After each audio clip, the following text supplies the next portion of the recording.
Salut à tous, j'espère que vous allez bien. Vous savez, j'ai la chance et l'occasion de tester un bon nombre de smartphones depuis plusieurs mois. J'ai pu essayer les plus hauts de gamme et même les milieux de gamme et j'ai fait un constat. Dans beaucoup de mes vidéos, je conclue en disant qu'on a des smartphones qui évoluent mais qui n'ont plus de révolution majeure. En partant de ça, je me suis posé la question à savoir si ça valait toujours la peine d'acheter et de changer de smartphone en 2025. Parlons de ça ensemble dans cette vidéo et d'ailleurs dites-moi en commentaire votre avis là-dessus. J'aimerais vraiment connaître vos avis et surtout n'oubliez pas également de vous abonner pour me soutenir et soutenir la chaîne. Pour commencer, bien évidemment, l'innovation est au centre du débat. Pourquoi ? Parce que quand on achète un nouveau smartphone, et surtout dans le haut de gamme, on veut ce qui se fait de mieux et toutes les nouveautés possibles. Ce que l'on a généralement lorsqu'on achète un haut de gamme. Sur Android, les hauts de gamme ont tous le dernier processeur, qui est d'ailleurs généralement le même. Et ils ont tous plus ou moins les mêmes fonctions et fonctionnalités. Justement, avant, lorsqu'un nouveau smartphone arrivait sur le marché, on découvrait tout un tas de nouvelles fonctionnalités. Je me souviens des premiers smartphones avec capteur d'empreinte ou encore simplement pouvoir prendre une photo avec son smartphone. Tout ça a bien évidemment évolué avec le temps pour finir à arriver à maturité. Ça fait désormais 3-4 ans, voire peut-être plus, qu'au final les smartphones ne proposent plus rien de réellement révolutionnaire, mais plutôt des évolutions, que ce soit en termes de design ou de fonctionnalité. Prenons Apple par exemple, entre un iPhone 12 Pro Max et un 16 Pro Max, fondamentalement, les différences dans les fonctionnalités et le design ne sont pas révolutionnaires. Il en va de même chez Samsung, entre un S22 Ultra ou un S25 Ultra, les différences sont assez minimes au final, je trouve. Il y a des différences, c'est clair, mais encore une fois, aucune révolution entre ces générations. On a certes eu Samsung qui a introduit des écrans pliables, mais très honnêtement, ça a plus un effet waouh qu'une révolution, d'après moi. Personnellement, j'en trouve pas une réelle utilité. Je veux dire par là que c'est sympa et que ça peut aider dans certains cas, mais je trouve que c'est pas non plus la révolution qu'on a voulu nous vendre lors de l'arrivée de ces écrans. On a encore toujours ce rapport avantage-inconvénient avec ce type d'écran. On sait que ce sont des écrans beaucoup plus fragiles, même si ça s'est vachement amélioré depuis le début. Et d'ailleurs, pour tous ceux qui ne sont pas encore abonnés, n'oubliez pas de vous abonner pour soutenir la chaîne et m'aider à la faire grandir. On a bien évidemment l'IA qui est arrivée ces dernières années, mais encore une fois, et je parle bien d'un point de vue personnel, ça n'a pas été la révolution annoncée. Et je vais même aller plus loin, personnellement, c'est pas du tout l'IA qui va m'aider dans mon choix. Certes, c'est pratique, par exemple en retouche photo pour effacer rapidement quelque chose, ou encore pour écrire ses emails rapidement, mais au-delà de ça, personnellement, j'utilise très peu l'IA. Comme tout le monde, je vais utiliser ChatGPT pour mes mails et autres, mais ChatGPT, c'est disponible partout et donc pas fermé à un seul smartphone. Certes, l'IA est utile au quotidien pour beaucoup de monde et même moi, mais encore une fois, c'est pas une révolution à proprement parler sur smartphone. C'est pas le smartphone qui a amené l'IA, c'est l'IA qui s'est intégrée au smartphone. Donc pour moi, actuellement, l'IA est plus marketing pour dire j'ai de l'IA sur mon smartphone plutôt qu'une vraie révolution. Dites-moi aussi en commentaire si vous utilisez l'IA intégrée directement sur vos smartphones quotidiennement ou si vous utilisez les IA type ChatGPT. Pour continuer, même les mises à jour promises désormais par les constructeurs nous montrent indirectement que nos smartphones actuels sont faits pour durer et être performants durant des années. La grande majorité des constructeurs promettent des mises à jour logicielles d'environ 5 à 7 ans désormais, ce qui montre que les marques savent que les smartphones qu'elles conçoivent sont faits pour tenir longtemps. Et surtout qu'en termes d'évolution, elles savent que d'année en année, c'est assez minime au final. Je vois encore beaucoup de gens avec des iPhone 10 par exemple, et ça tourne parfaitement.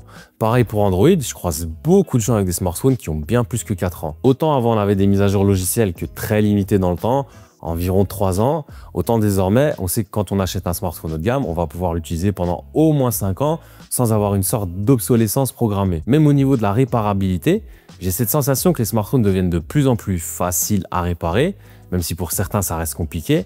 Les constructeurs voulant se montrer plus verts jouent aussi dessus, comme par exemple Apple qui propose désormais de pouvoir réparer soi-même son iPhone. Bien sûr, ça reste cher parfois pour certaines pièces, mais c'est possible et ça permet donc d'allonger la durée de vie de nos smartphones et montre encore une fois que même les marques savent qu'on n'a pas besoin de changer chaque année. Autre point, et bien sûr c'est peut-être le plus important, c'est les prix. Parce que d'année en année, les prix ont réellement explosé dans les smartphones. Prenons l'exemple de l'iPhone 12 Pro Max, qui était déjà à 1 259 € à sa sortie, ce qui était déjà énorme. Mais aujourd'hui, on a 1 479 €, ça fait environ 20% d'augmentation en 3-4 ans. On est quasiment sur les mêmes prix chez Samsung et c'est plus ou moins pareil pour tous les constructeurs. Les prix augmentent, mais les réelles nouveautés, elles, sont de moins en moins nombreuses. Acheter un smartphone à 1400 voire 1500 € chaque année, c'est donc vraiment un budget énorme. Je le répète, mais au vu des nouveautés proposées chaque année, il y a vraiment matière à réfléchir désormais. On a désormais des smartphones milieu de gamme à des prix bien plus raisonnables, qui offrent d'excellentes performances et qui ont également des mises à jour assez longues.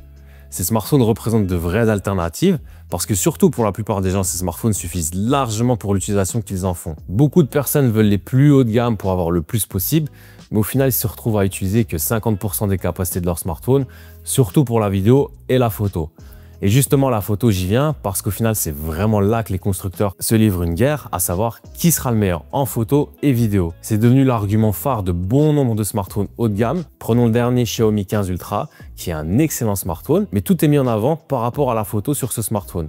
L'iPhone également mise énormément sur la vidéo, on le voit bien lors de chaque annonce, on nous montre des clips filmés entièrement à l'iPhone, voire même les keynotes sont filmés à l'iPhone pour nous montrer les capacités et les performances. Donc pour moi, le choix d'un smartphone pour un grand nombre passe plus par le côté photo et vidéo que par l'IA présentée par exemple. Mais je le répète, beaucoup de personnes ne faisant pas de photos ou vidéos quotidiennement, ou même qui ne savent pas se servir de ces capacités, veulent les smartphones les plus haut de gamme, alors qu'un milieu de gamme leur conviendrait mais vraiment largement.